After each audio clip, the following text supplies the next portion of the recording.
He's in the coffin. How did your men lose him? How could someone bring so much disruption to our cause?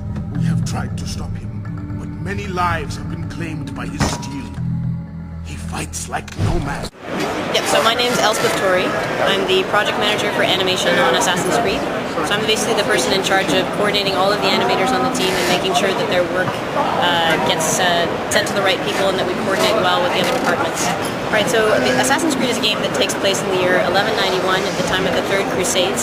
You play an assassin and he has a leader who's given him specific missions that he has to go out and accomplish. He has 9 targets and these missions take place in 3 different cities.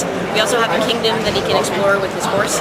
So essentially he's going to go into these cities, gather information about his targets, and when he's got enough information, he's going to go in and choose the method he wants to, which he feels most appropriate for his personality, that he's going to go in and use, take out his target, and when he successfully does that, he can escape. Now the escape is a pretty fun part of the game, although really challenging. You have to break the line of sight of the guards, find a hiding spot, and get back to your home base without being seen. So essentially that's the gameplay. There'll be the story itself will be linear, but there'll be certain points where you can branch off and decide to do certain missions ahead of other ones. There'll be certain points where you can actually travel between different cities depending on what you choose to do. So you will have complete freedom to go between the cities how you as you wish. You'll have your horse that can allow you to go between these cities at any point, but yeah, essentially the woods will be open to you. Yeah, essentially there's no timeline within your missions. It's up to you to choose if you want to go right for the target as soon as you gather the information. But if you're the kind of person that wants to explore a bit more, really check out, scope out the environment before you go in, you can choose to do that. So it really leaves it open to the player to create his time, his or her time.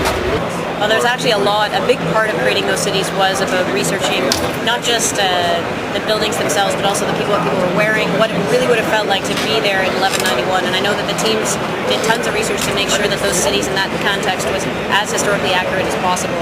And I think you see that when you go into the cities. Like in Jerusalem, we have the Dome of the Rock. We have important historical landmarks that are there in those cities as well. So we wanted to create these environments that really felt and were real. And they did a lot of research to make sure that happened. So he seeks to stop us. To claim our treasure for himself. Pure madness. Let him try. One thing we found, especially with some people doing the hands-on, is they've actually really adapted easily to the controls. They change, the whole control scheme is based on a puppeteering concept. So we have the hand, the head, and the foot buttons, as well as an armed hand button.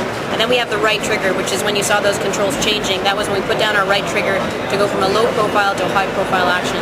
Although that sounds like a lot, it's actually really intuitive for the player, and we found that people have had a pretty easy time adapting to it because it's intuitive. It's something that naturally will flow through them. Certain things will depend on the context, but mostly the output. But of course, if you're free running and you're close to a wall, you're going to be doing free running. But if you're in low profile, it really depends on you yourself. But if you're in fight, obviously, then it's a completely different context. So there's contexts of your environment that will change, big things. Like if you're in the middle of a fight, your buttons are going to do different things. Well, he has this one really cool move that everyone really likes called the leap of faith.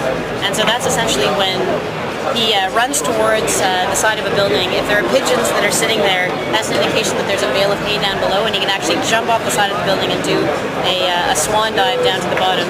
And of course he also has his climbing. Anything that sticks out 10 centimeters from the architecture is something he can grab onto. So it's pretty amazing. He has those abilities just generally to get around. Now he also has these incredible moves he can use in the fight. We call them counterattacks. He has different animations for all of his weapons. So he can use an opponent's incoming attack, turn it around, and do a pretty fantastic visual move to get rid of his opponent as well. Those are just a few of them.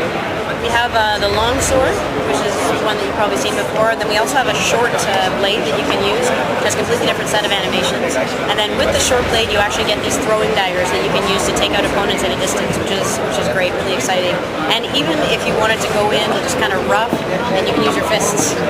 Now the swords and the weapons themselves will be upgraded as you go along. You'll get stronger swords, but the actual movements themselves will be the same. So essentially we have this really amazing crowd that's completely alive and has really intelligent AI. If you're running through the crowd, for example, and you bump into a jar carrier, she's going to drop her jar, she's going to stand back and start yelling at you. Now this is something which perhaps at the beginning of the game, or if you haven't taken out your target, not going to matter too much. But later on, let's say the guards know who you are because you've taken out your target. target, they're actually going to be aware of you and looking for you.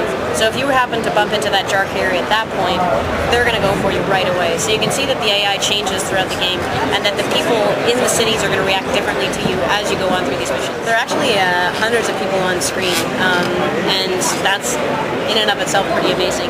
The other thing too is that you're never going to see the exact same person right in front of you on screen, because we have a great group of technical people who've created basically a builder of humans that took heads and bodies and arms and legs and basically randomly put them together, so that in the crowd as you're walking through, you're going to have completely different people walking in front of you. It really makes it feel diverse, and different members of the crowd will react differently. Even within the crowd itself, we have some that are cowardly, some that are brave, and they'll respond differently to your actions based on their personality.